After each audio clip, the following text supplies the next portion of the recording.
everyone, this is Kaylin bringing you this week's patient update. Today we're going to be covering some progression for a long-term patient and an exciting local release, so let's get right into it.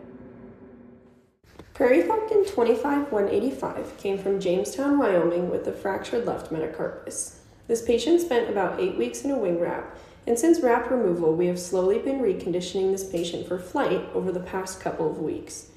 First, by adding a higher perch and a smaller unit, the patient could practice extension of their wings to reach the new perch. Then, we moved the patient to a larger unit with perches they could fly between.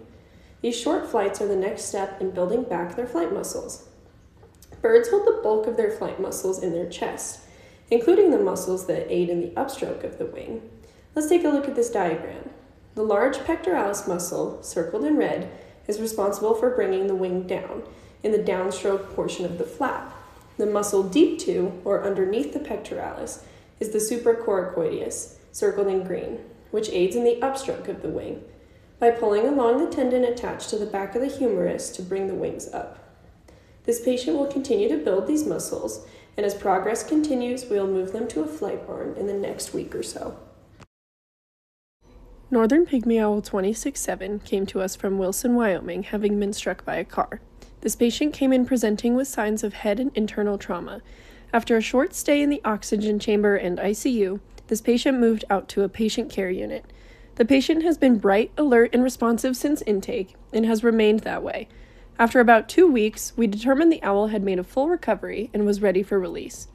On Monday, our research team banded the bird, as well as taking morphometrics, or body measurements, to add to our growing database.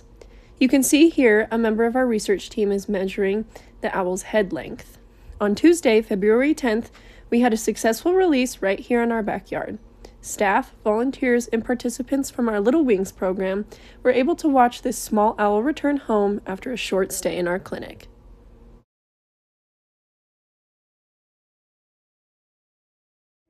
That's all for this week's patient update. Thank you so much for joining. Remember that if you want to do your part in keeping wild birds wild, you can click the link below to donate or visit our website directly, and I'll see you next week.